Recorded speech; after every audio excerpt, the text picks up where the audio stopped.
J'ai sorti mon tachbi ici, j'ai ma Bible. Alors, ce sont les deux symboles des deux plus grandes religions monothéistes depuis plus de 2000 ans, l'islam et le christianisme. Et au nom du christianisme, au nom de l'islam, les gens tuent. Le christianisme n'a pas encore atteint 2000 ans. Bientôt, mais pas encore. Les gens tuent, les gens égorgent, les gens font tout ce qu'ils peuvent faire. Et généralement, dans le christianisme, c'est souvent, je ne vais pas dire caché, on n'en parle pas assez. Ce qui est plus flagrant, c'est ce qui se passe du côté des musulmans. Et on a dit ici, on l'a dit d'entrée de jeu, il y a un homme de Dieu, avec un ainsi dit d'Éternel, qui a décidé, pendant que l'enfant était dans son sommeil, d'égorger l'enfant. Et lui-même, il explique que l'enfant était surpris. Et en fait, les enfants, ils étaient à 3 au lit. Il est venu, pendant que l'autre dormait, il a d'abord tapé avec le marteau, cogné avec le marteau. Ensuite, il a son épée, il a égorgé.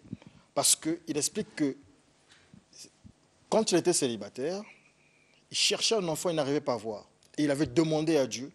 Dieu lui a donné cet enfant. L'enfant a eu 21 ans. Et Dieu lui disait tous les jours, à partir des 20 ans de l'enfant, redonne-moi mon enfant. Sacrifie cet enfant. Aujourd'hui, on a parlé du sacrifice avec l'apôtre Richard Philassinteude, qui a aussi évoqué Abraham. Abraham, hier, il a pris Isaac. Il était prêt à sacrifier Isaac. Mais j'ai l'impression que le pasteur César Gakalo a eu plus de foi et de zèle qu'Abraham, parce qu'Abraham hésitait. Il était lent dans l'acte, mais le pasteur César Gakalo, lui, il est parti directement avec beaucoup de foi. Est-ce qu'on devrait condamner le pasteur parce il dit que c'est Dieu qui a ordonné? Ou est-ce qu'on devrait, on devait le condamner, ou on devrait le comprendre? Je commencerai à poser la question à celui qui a parlé du sacrifice ici, l'apôtre Richard Philassinteude. Merci. Je crois que déjà, même la sagesse populaire ou la loi, disons, tout le monde sait que nul n'est censé ignorer la loi, que ce soit la loi de Dieu, que ce soit des lois sociétales, sociales, etc. C'est une question de formation. C'est pourquoi il est important d'être enseigné, d'être formé en tant que serviteur de Dieu dans tous les domaines. Donc, c'est là que, au lieu de le remettre à sa place, j'essaie de me mettre à sa place. Si j'étais aussi peut-être limité dans ma connaissance, je ferais peut-être pire. Mais Dieu nous a fait la grâce de connaître un peu, parce que il faut savoir que nous ne sommes ni dans la même dispensation qu'Abraham, nous sous le même règne, comme nous sommes en train de parler de la royauté, du royaume de Dieu, la manière dont Dieu a régi son peuple dans l'ancienne alliance, le sacerdoce ancien. La Bible dit, même dans Hébreux 7, je crois à partir du verset 12, que le sacerdoce étant changé. Le sacerdoce ici, tout ce qui est sacrificature, tout ce qui est sacrifice. Nous ne sommes plus à l'époque où Dieu pouvait demander à Abraham de sacrifier comme ça. Même quand Dieu a demandé à Abraham, c'était une épreuve. Pourquoi nous sommes plus à cette époque? À cause de Jésus. Jésus est venu appliquer comme une mutation entre l'ancienne alliance et la nouvelle. Même dans l'ancienne alliance, on ne sacrifiait pas des hommes. Le principe du sacrifice est très ancien. Mais quand on n'a pas Dieu, on risque de sacrifier autre chose que ce que Dieu a voulu. Même Abraham n'a pas accepté d'obéir à Dieu, mais Dieu ne lui a pas permis de sacrifier physiquement Isaac. Pasteur Oweli, est-ce que ce pasteur, on devrait le condamner aujourd'hui? Je dirais directement oui. Pourquoi on devrait le condamner? La Bible est claire là-dessus. Osée 4, verset 6. Mon peuple, Dieu parle de mon peuple. Dieu ne dit pas le peuple. Ça, c'est pas son peuple, c'est un nom de Dieu. Ne touchez pas mes oins. Vous condamnez le un de Dieu. Mon peuple périt parce qu'il manque la connaissance. Je veux expliquer quelque chose. Loin de Dieu est condamné. Vous savez, M. Diaz, aujourd'hui, nous parlons de la vie humaine. Nous parlons d'un enfant, s'il n'y a pas de morgue, qui est déjà sous terre. Nous parlons d'un avenir qui a été arrêté. Nous parlons d'une famille qui est endeuillée. La vie de Jésus a été arrêtée. Nous parlons La là vie de Jésus d'un a été pays arrêtée qui est aussi. en émoi. Nous parlons là des choses bien plus sérieuses qu'un simple individu qui n'a pas la connaissance de la parole de Dieu. Que dit la Bible? La Bible dit 3 choses à propos des esprits qui nous parlent. Parce que quand vous lisez dans 1 Corinthiens 12, verset 10, la Bible dit que parmi les dons que Dieu nous a donnés, il y a le discernement des esprits.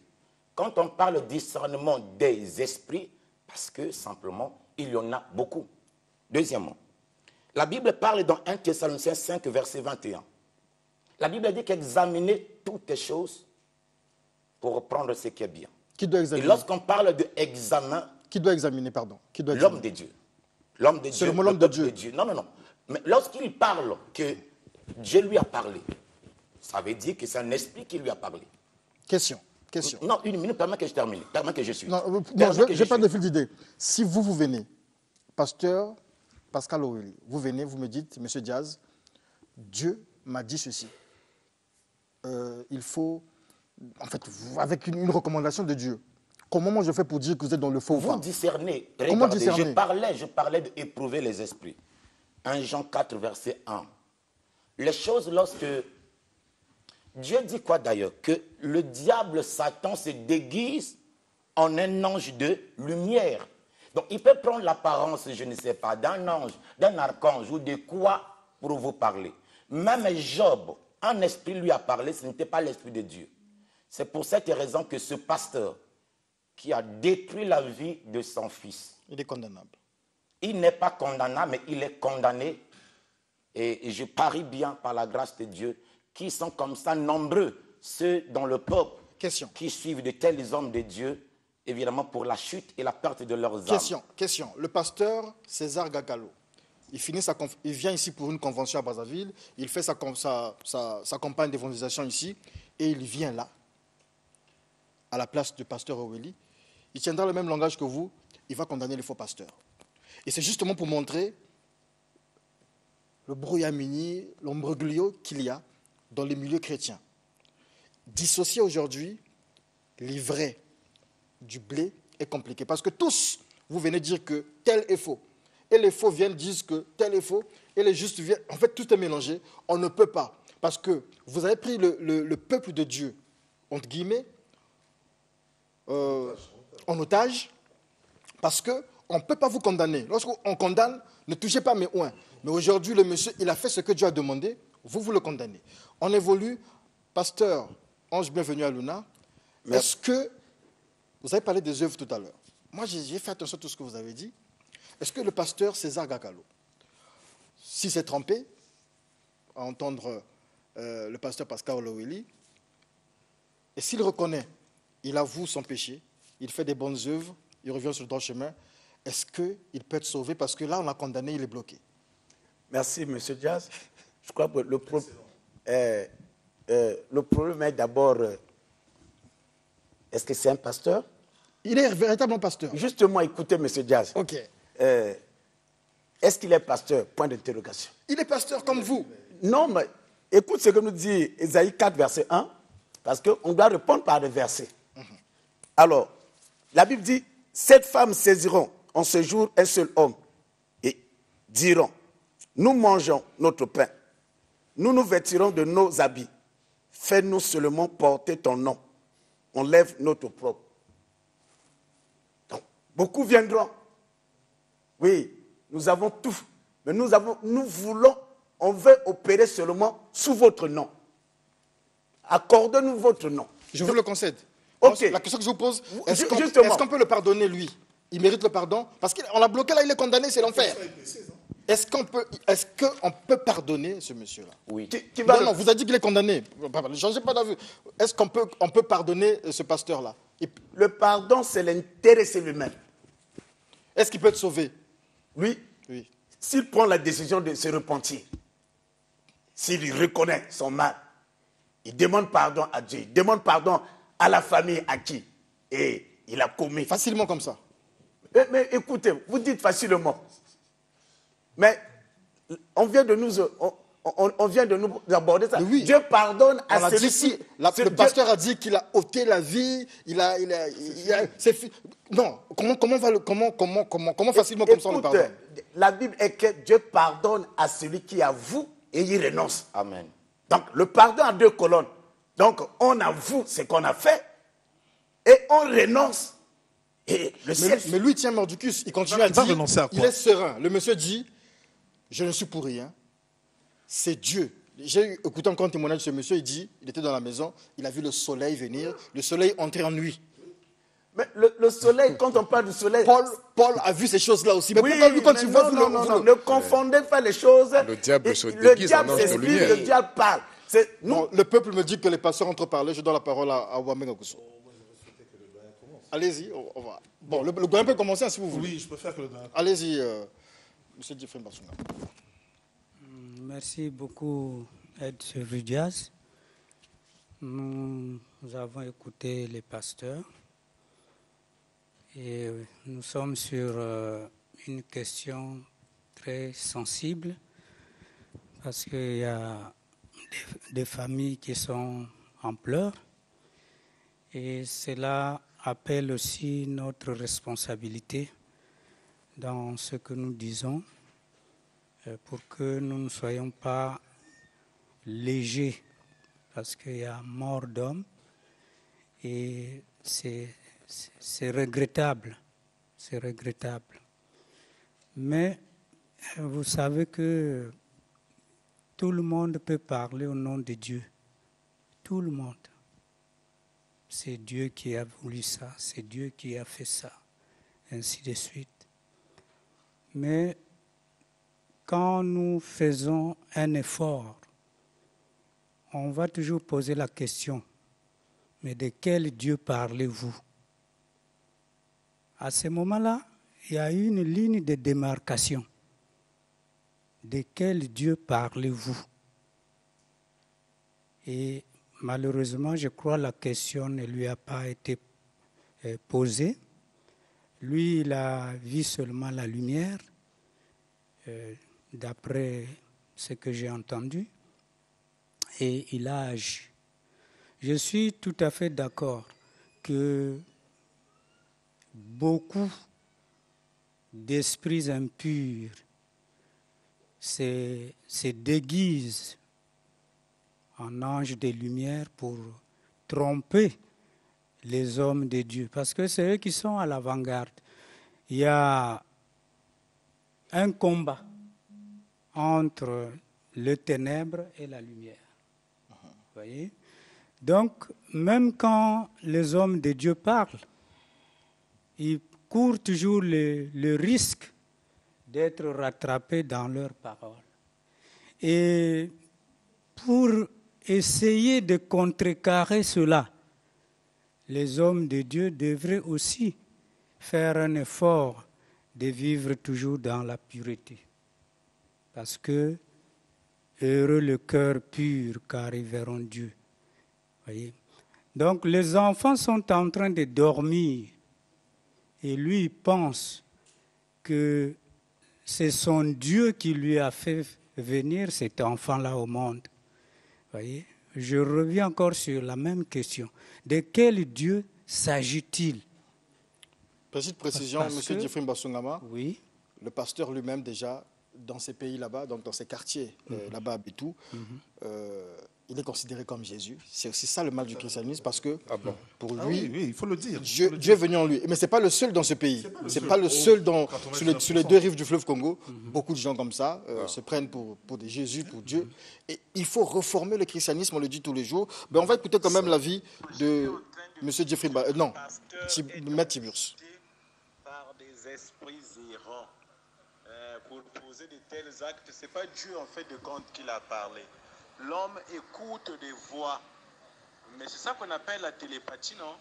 L'homme capte des voix et quand il n'arrive pas à les interpréter, il peut croire que c'est Dieu qui les parle, alors que parfois c'est des esprits errants seulement qui le parlent. Donc c'est ça que je voulais dire. Je ne sais pas là si l'audio est audible. Voilà, donc Maître Tiburce, l'homme des extraterrestres, pour lui, il pense que le monsieur est troublé par des esprits errants. Logiquement, il n'est pas responsable de ce qu'il fait. Bon, allez-y.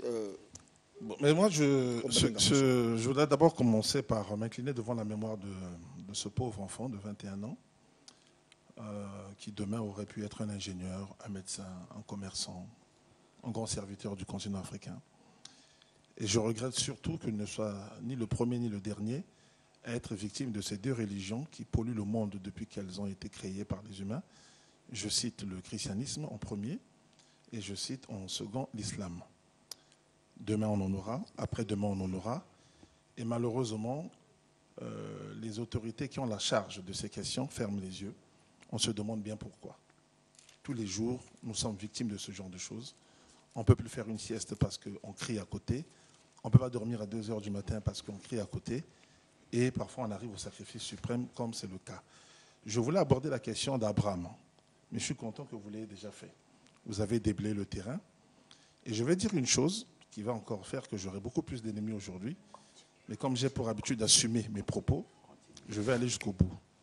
Si moi, aujourd'hui, je vous dis que, d'après un certain livre, il y a un monsieur qui s'appelle Moïse, qui a fait ci, qui a fait ça, les gens vont applaudir, ils vont dire Amen et autres.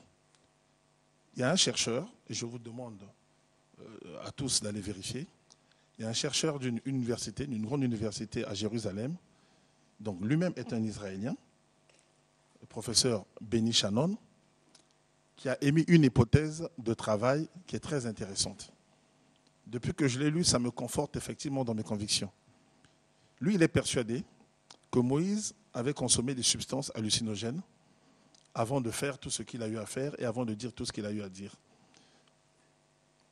Oui, se lever aujourd'hui pour dire que Moïse est fou, dans certains pays, ça vaut la lapidation. Parce que je vous informe que dans l'islam, Moussa, donc Moïse, est un prophète. On ne doit pas le toucher. Il n'est pas Dieu, mais c'est un prophète. Je dis et je répète, allez chercher les travaux du professeur Benny Shannon et vous vous rendrez compte qu'il y a matière à faire débat là-dessus.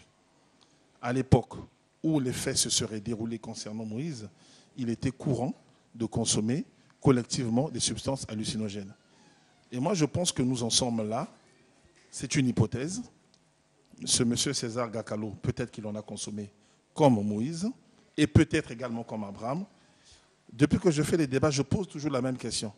Qui, au nom de Dieu, est prêt à tuer son enfant? Je ne connais personne. Personne n'est prêt à le faire. Je dis bien personne. Je pose la question à des gens qui se disent fervents chrétiens. Jésus revient aujourd'hui. Il te dit, pour aller avec moi, tue ta famille. Personne n'accepte de le faire. Personne.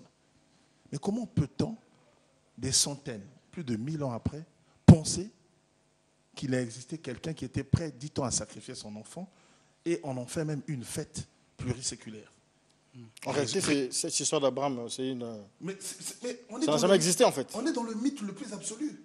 Et aujourd'hui, donc, pour ce César Gakalo, on va essayer de faire vite parce que la régie nous appelle, ou bien ce monsieur doit être interné, je dis bien il doit être interné, ce César Gakalo, il doit être soigné, mais si on doit le soigner, ça doit faire jurisprudence. On doit aller dans toutes les églises de ce pays, de ce continent, parce que moi c'est ce continent surtout qui m'intéresse, pour chercher d'autres César Gakalo, qui ne font pas la même chose que lui, mais qui font un peu moins. Des choses... Dieu a dit, apportez-moi vos biens. On le sait, ça se fait. Dieu a dit, appelez-moi ceci. Alors, Dieu a dit, je dois passer sur le micro. Voilà. D'accord. Etc., etc. Nous sommes à la fin, malheureusement, mais j'ai une dernière question. Dommage. J'ai une question à l'apôtre Richard Fila-Sainte-Eude. Le pasteur aussi pourra réagir, tout comme, en fait, chacun de vous ici, mais je commence par l'apôtre Richard Fila-Sainte-Eude. Ce sont les dernières secondes. Il y a cette histoire de CFMC, donc l'église de Maman Olangui, avec nos autorités, certaines de nos autorités et tout ça. Vous voyez ce que ça fait, le bruit que ça fait. Il y a cette histoire de Bétou avec ce meurtre. Il y a bien d'histoires similaires encore. Est-ce qu'aujourd'hui, si le gouvernement, par rapport à ces deux aspects-là, sinon avec cette affaire de Gakalo, venait à corser les conditions d'ouverture des églises ou à fermer les églises, vous direz que c'est le diable qui le fait ou bien vous condamnerez l'église elle-même? Non, je ne condamnerai pas l'église. Vous condamnerez... Non, chacun doit assumer ces actes. Les autorités sont établies pour réglementer dans les limites de ce que Dieu leur a accordé. Alors si il arrive qu'un serviteur de Dieu fasse ce que nous venons d'entendre, il peut demander pardon. S'il est sincère, Dieu lui pardonnera. Mais l'État est libre de dire la loi, d'appliquer la loi ou pas. Maintenant, il ne faut pas généraliser. Tous les pasteurs ne font pas cela. C'est vrai, mais il y a beaucoup d'abus quand même. Il y a beaucoup d'abus partout, en politique, dans l'administration. Partout, il y a des abus. Okay. Donc, c'est trop facile de stigmatiser et puis de généraliser. Nous sommes désolés pour ce qui est arrivé. Ça ne relève pas de notre sacerdoce. Merci beaucoup. Pasteur, oui, rapidement. Exactement. C'est un acte qu'on condamne. Parce que Proverbe 28, 17 dit qu'un homme chargé du sang d'un autre fuit jusqu'à la fosse. Qu'on ne l'arrête pas.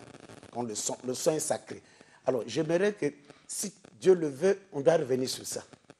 Nous devons tirer ce sujet. Oui, oui. D'accord. On doit tirer la conclusion parce que quand quelque chose, on doit condamner les choses qui ne sont pas bonnes. Ça, c'est une tomate pourrie qui emmène toutes les bonnes tomates avec. Maintenant, comme a su le dire l'apôtre, on ne doit pas généraliser tous les hommes de Dieu. Et lorsque j'ai en face mon frère qui parle, on n'arrive pas à dormir. Mais il y a des boîtes de nuit. Oui, mais on parle que des églises. Moi, il y a des vocales. Excusez-moi de prononcer. Rapidement, un dernier mot, quelques secondes de M. Jeffrey Masungama, rapidement. La Bible dit que vous les reconnaîtrez par leurs fruits. C'est un faux pasteur? Bon, c'est difficile de donner des qualificatifs parce qu'il y en aura aussi d'autres dans le même panier. Donc, en fait, nous devons être responsables les uns les autres. C'est parce qu'on a divinisé les pasteurs, si bien que les chrétiens n'ont aucune autorité sur eux.